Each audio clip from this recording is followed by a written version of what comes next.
இவருக்கும் வணக்கம். மிதுன ராசினியர்களுக்கு நிகழ்ந்து கொண்டிருக்கும் பிப்ரவரி மாதம் 11ஆம் தேதி குரு பகவான் வக்ர நிவர்த்தி பெறுகிறாருங்க. அதாவது 4/2/2025 தேதியின்படி திருக்கணிதத்தின்படி வக்ர நிவர்த்தி பெற்ற குரு பகவான் முழுமையாக 11/2/2025 தேதியான இன்று முழுமையாக வாக்கிய கணிதத்தின்படி வக்ர நிவர்த்தி பெறுகிறாருங்க. இதனால் உங்களுடைய வாழ்வில் நிச்சயம் இவை நடந்தே தீரும். குறிப்பாக இத்தருணங்கள்ல உங்களுடைய வாழ்வில் ஏற்பட போகும் திடீர் திருப்பங்கள் என்ன, இத்தருணங்கள்ல மிதுன ராசினியர்களுக்கு என்ன மாதிரியான நன்மைகள் எல்லாம் ஏற்பட இருக்கு, கிரகநிலைகளின் ரீதியாக அமையிருக்கு, சாதகங்கள் என்ன, பாதகங்கள் என்ன, மேலும் என்ன மாதிரியான முன்னேற்றங்கள் எல்லாம் உங்களுடைய வாழ்வில் ஏற்பட இருக்கு. குறிப்பா இத்தருணங்கள்ல மிதுன ராசினியர்களுக்கு குடும்ப சூழ்நிலை ரீதியாகவும், உத்தியோகம், தொழில், வியாபாரம், கலைத்துறை, அரசியல் துறை, மாணவ மாணவிகள், விவசாய துறையினர், பெண்மணிகள் என அனைவருக்கும் என்ன மாதிரியான நன்மைகள் எல்லாம் ஏற்பட இருக்கு என்பது குறித்தான முழுமையான பதிவு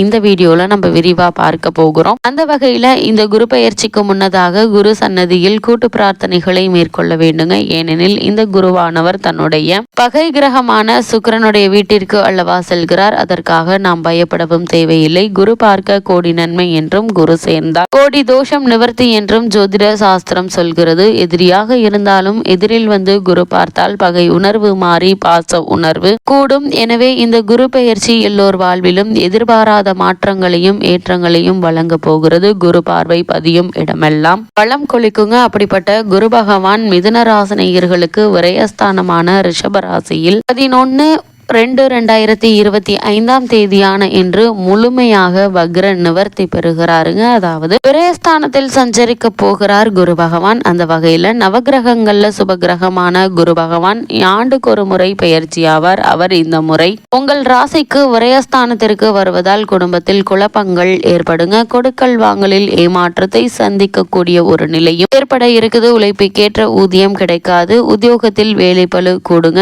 நீண்ட தூரத்திற்கான பணி மாற்றம் கூட ஏற்படலாம். விரயங்கள் அதிகரிக்குங்க. அவற்றை சுப விரயங்களாக மாற்றிக்கொள்ளுங்க. அடிக்கடி ஆரோக்கிய தொல்லைகள் ஏற்படுங்க. அலைச்சலை குறைத்துக் கொள்வதோடு ஆகாரத்தில் கட்டுப்பாடு செலுத்தினால் நன்மை ஏற்படும் என்பதை கிரகநிலைகள் மீண்டும் மீண்டும் அறிவுறுத்துதுங்க. இப்படிப்பட்ட குரு பகவானுடைய சுப பார்வை பதிவதால என்ன மாதிரியான நன்மைகள் எல்லாம் உங்களுடைய வாழ்வில் ஏற்பட இருக்கு என்று பார்க்கும்போது, இந்த குரு பெயர்ச்சியால் குரு பகவானுடைய பார்வை உங்களுடைய ராசிக்கு 4, 6, 8 ஆகிய இடங்கள்ல பதிகிறதுங்க. எனவே இந்த இடங்கள் எல்லாம் புனிதம் அடைகிறது. அந்த வகையில குரு பகவானுடைய சுப பார்வை உங்களுடைய ராசிக்கு 4ஆம் இடத்தில் பதிவதால என்ன மாதிரியான நன்மைகள் எல்லாம் ஏற்பட இருக்கு என்று பார்க்கும்போது, குரு பகவானுடைய பார்வை உங்களுடைய ராசிக்கு 4ஆம் இடத்தில் பதிவதால் தாய் வழி ஆதரவு கிடைக்குங்க. தொழில் முன்னேற்றத்தை பாதையை நோக்கி செல்லும். உறவினர் வழியில் ஏற்பட்ட மனக்கசப்பு மாறுங்க. கடல் தாண்டி சென்று பணிபுரியும் விருப்பம் நிறைவேறுங்க. அதே போல் இடம், வீடு வாங்குவது அல்லது விற்பது, பழைய வாகனத்தை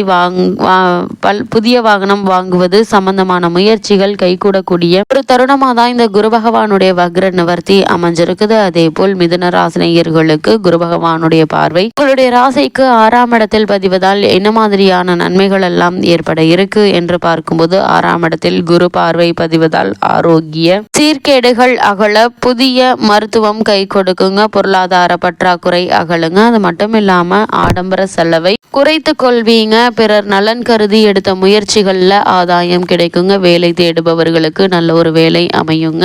உதாசீனப்படுத்திய உறவினர்கள் உங்களை தேடி வந்து ஒட்டி கொள்வாங்க. சமுதாயத்தில் உயர்ந்த இடத்தை பிடிக்க முயல்வீங்க. அதே போல் வழக்குகள்ல வெற்றி கிடைக்குங்க. பாக பிரிவினை சாதகமாக அமையுங்க. வாங்கிய கடனை கொடுக்க வழிபிறக்கக்கூடிய ஒரு தருணமாதான் இத்தருணம் அமைஞ்சிருக்குது. அதே போல் குரு பகவானுடைய பார்வை உங்களுடைய ராசிக்கு 8ஆம் இடத்தில் பதிவதால என்ன மாதிரியான நன்மைகள் எல்லாம் ஏற்பட இருக்கு என்று பார்க்கும்போது, குருவினுடைய பார்வை உங்களுடைய ராசிக்கு 8ஆம் இடத்தில் பதிவது நல்லது தாங்க. கடந்த சில மாதங்களாக தொழிலில் ஏற்பட்ட இழப்புகளை ஈடுகட்ட புதிய வாய்ப்புகள் வந்து சேருங்க. வெளிநாட்டிலிருந்து அழைப்புகள் வரலாம். நீண்ட நாட்களாக எதிர்பார்த்து காத்திருந்த ஒரு சில காரியங்கள் இப்பொழுது நடக்குங்க. ஆரோக்கியம் படிப்படியாக சீராகும். பொது வாழ்வில் ஏற்பட்ட வீண்பலி அகலுங்க. இழந்த பதவிகளை மீண்டும் பெற இருக்கீங்க. தொழிலில் ஏற்பட்ட இழப்புகளை ஈடு செய்வீங்க. உத்தியோகத்தில் நீண்ட தூரத்திற்கான மாறுதல் கிடைக்கக்கூடிய ஒரு தருணமா தான் குரு பகவானுடைய கிரகங்களுடைய இந்த 8ஆம் இட பார்வை அமைஞ்சிருக்குது என்பதை கிரக நிலைகள் தெல்ல தெளிவாக அறிவுறுத்துது. அது மட்டும் இல்லாம குரு பகவானை பொறுத்த வரைக்கும் இவ்வளவு நாட்களாக வக்ரகதியில் சஞ்சரித்த போது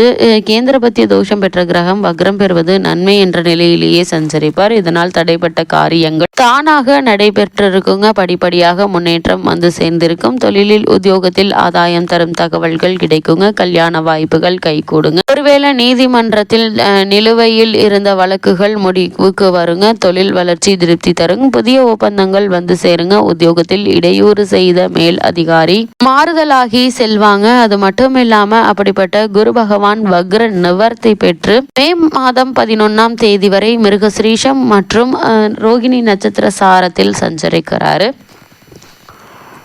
அந்த வகையில குரு பகவான் ரோகிணி நட்சத்திர காலில் சந்திரசாரத்தில் குரு பகவான் சஞ்சரிக்கும் போது எண்ணற்ற நற்பலன்கள் இல்லம் தேடி வருங்க. வருமானம் திருப்தியாகுங்க. வாழ்க்கையில் உயர்ந்த நிலையை அடைய சந்தர்ப்பங்கள் கைகூடி வரும். கரைந்த சேமிப்புகள் ஈடுகட்டும் வாய்ப்பு உருவாகுங்க. கல்வி கலை சம்பந்தமாக எடுத்த முயற்சிகள்ல வெற்றி கிடைக்குங்க. குடும்ப ஒற்றுமை பலப்படும். குடியிருக்கும் வீட்டால் ஏற்பட்ட பிரச்சனைகள் அகல இருக்குது. கொடுக்கல் வாங்கல் சுமூகமாகுங்க. கொடுத்த வாக்கை காப்பாற்றுவதற்கான முயற்சிகள் மேற்கொண்டு வெற்றி இருக்கீங்க. அரசியல் வாழ்க்கையில் புதிய பாதை புலப்படக்கூடிய ஒரு தருணமாக தான் இத்தருணம் அமைஞ்சிருக்குதுங்க. அது மட்டும் இல்லாம மிருகசிரீஷ நட்சத்திர காலில் செவ்வாய் சாரத்தில் குரு பகவான் சஞ்சரிக்கும் போது மிக மிக கவனத்தோடு செயல்பட வேண்டும். கடன் சுமை கூடுங்க. ஒரு கடனை அடைக்க மற்றொரு கடன் வாங்கும் சூழல் உருவாகும். எதிரிகளுடைய பலம் கூடுங்க. தொட்ட காரியங்கள் தாமதம் அதிகரிக்குங்க. வெற்றி கனியை எட்டி பிடிக்க அதிக முயற்சி தேவைப்படுங்க. அதனால் ஆரோக்கியத்தில் மீண்டும் பழைய நோய் தலை தூக்குங்க. விற்ற சொத்துக்களில் பிரச்சனைகள் ஏற்படுவதோடு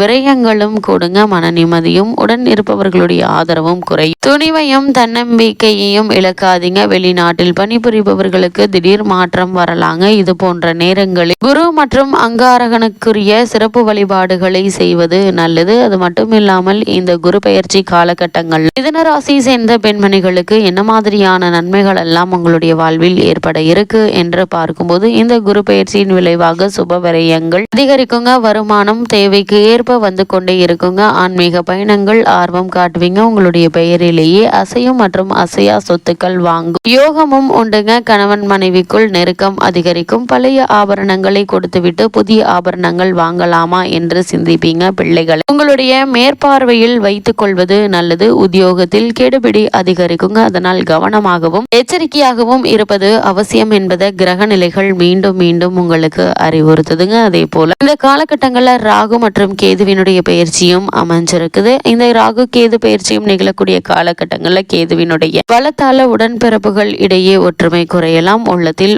ஒன்றும் உதட்டில் ஒன்றும் வைத்து பேசுவார்கள். உறவுகள் கெட வாய்ப்புகள் உண்டு. இதனால் கவனமாக இருப்பது நல்லது. மிதுன ராசினியர்களுக்கு இத்தருணங்கள்ல கிரகநிலைகளின் ரீதியாக கூறப்படும் பரிகாரம் என்ன என்று பார்க்கும்போது தினமும் மாலை நேரம் ஜோடி தீபம் ஏற்றி அஷ்டலட்சுமி கவசம் பாடி வழிபடுங்க. எண்ணற்ற நன்மைகள் உங்களுடைய வாழ்வில் ஏற்படும்.